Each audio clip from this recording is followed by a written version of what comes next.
or 944s, 924s, the Boxster, all these cars that the so-called 911 snobs don't get are the cars that actually kept Porsche in business. So, you know, we should all be thankful for that because of cars like this in the past, that Porsche now make, you know, GT2 RSs and GT3 RSs and GT4s and all those exciting cars, because they've survived, and that's largely due to, you know, cars like this that have saved them.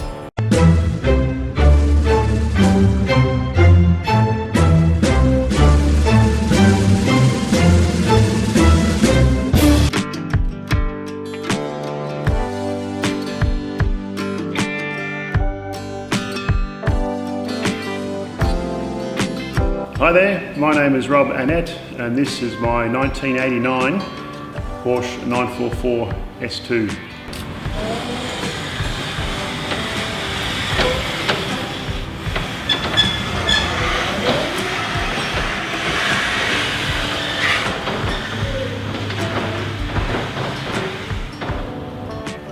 I've owned this car now for nearly 20 years, and as I've explained before on this channel, it was the start of the 944 was the start of my troublesome love affair with Porsche. It wasn't a 911, it wasn't a GT3, it wasn't air-cooled, but it was a water-cooled, transaxle, front-engined, the most un-Porsche that the typical Porsche fan of the day could probably dream of, and this was it. But that was where my love affair started with Porsche.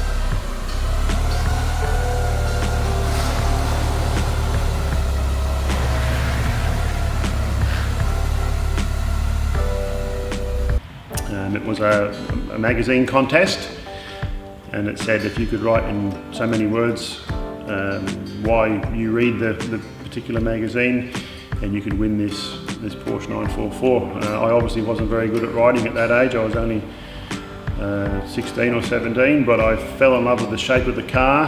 I entered the competition. I didn't win, but I thought to myself, I really want one of those, so I better do something with my life and save hard and buy one. And eventually my dream came true some years later. As a member of the Porsche Club in New South Wales, a friend of mine, or was to be a friend after we'd met because of the car, had this car at one of the Porsche Club events, and it was exactly the car, near enough, that I'd seen in that contest years ago.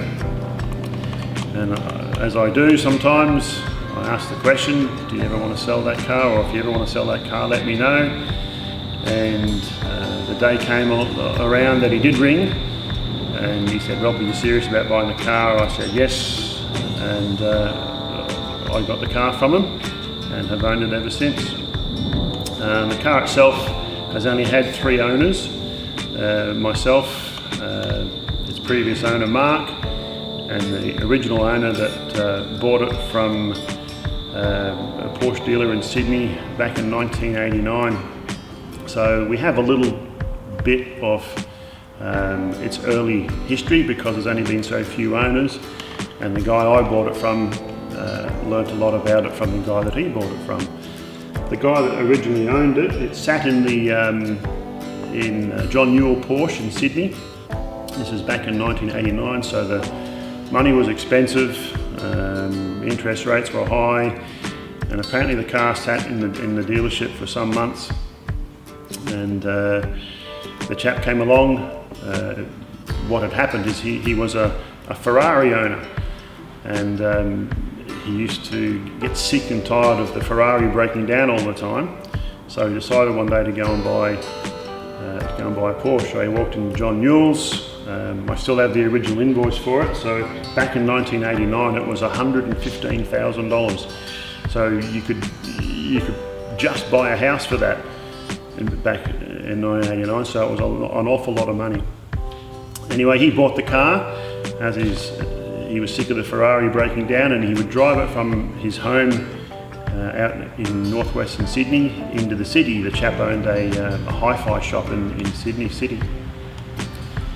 And one day the car was parked outside his shop in Sydney, and it unfortunately got keyed. Some jealous twit decided to run his car keys on the right-hand rear panel and damaged the car there. And that's the only damage, as far as I know, that the car's ever had.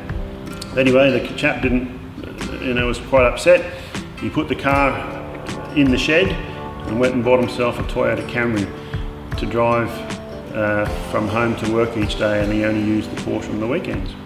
And as it sat there and he didn't use it much, then my friend found out about the car and how good it was, how few kilometres it had on it, and then he bought the car. And then from then on, I bought the car from him.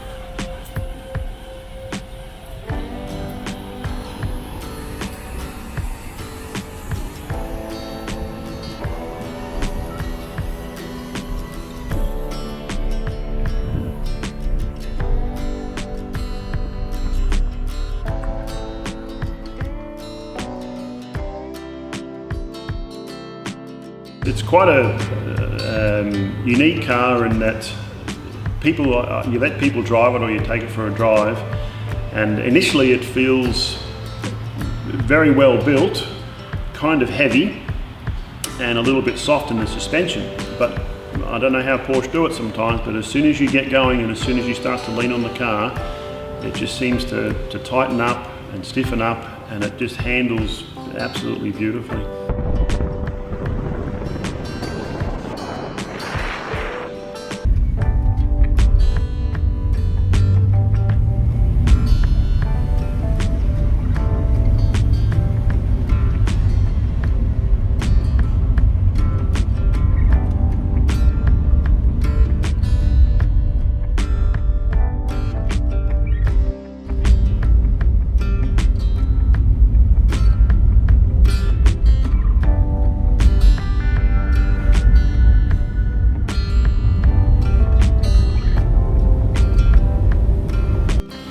The transaxle setup of the car with the engine in the front, the gearbox in the back, makes it a 50-50 balance.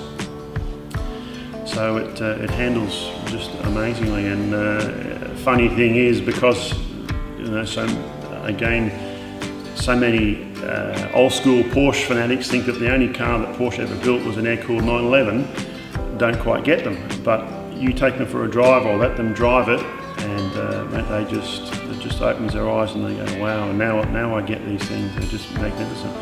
And the nice thing about them, with this car, or 944s, 924s, the Boxster, all these cars that your so-called 911 snobs don't get, are the cars that actually kept Porsche in business. So we should all be thankful for that because of cars like this in the past, that Porsche now make GT2 RSs and GT3 RSs and GT4s and all those exciting cars, because they've survived, and that's largely due to cars like this that have saved them.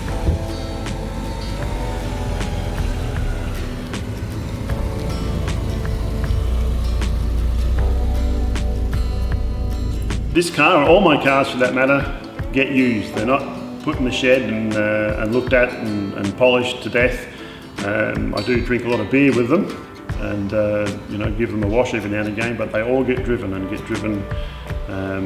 you know, on quite huge trips and long trips and trips through the mountains. And just recently, only a matter of weeks ago, I took the 944 with a bunch of mates. We have an annual trip that goes down to Phillip Island to watch the historic motor racing down there on the weekend, on the long weekend. And for me, from this part of the world, it's nearly a 5,000 kilometre trip from here, down all the windy roads, over the mountains, through Mount Hotham and Falls Creek and Omeo and all those lovely roads, down to Phillip Island and back. And this year I took the 944, and my V8 Ford-loving mates quickly started to take the rinse out of me. But, oh, what did you bring? You brought the bloody hairdresser, not the hairdresser's car, the Mardi Gras car. They call the Boxer the hairdresser's car, but they were surprised that I brought, in their mind, the Mardi Gras car. Anyway, after day one, when these almighty V8s couldn't catch the Mardi Gras car, they soon changed their tune and were saying, wow, that little thing is just amazing. It just goes. And it is. It's a lovely little car. It handles beautifully. It's in great condition. They're reliable. You know, I do all the basic servicing myself on it, so they're not expensive to run.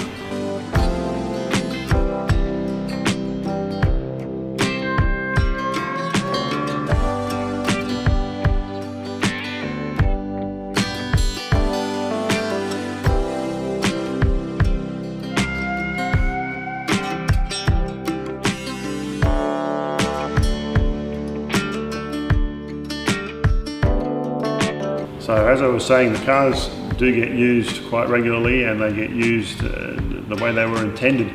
So with the 944, for example, back in Sydney again, my wife would compete in the Porsche Club New South Wales Drivers' Championships, and with the 944 she won the ladies Motorcana and the ladies driving championship with the car. So she's also really enjoyed it. Then after that, then she started to use the Boxster. A little bit easier for her to drive, but yeah, people are fooled by some of the trophies behind me in the cabinets. They all think that they're my trophies. Not true. Most of them are my wife Jen's. She's the gun. I was just the polisher. I got the Concours trophy, and she got the Drivers' Championship trophies, mostly.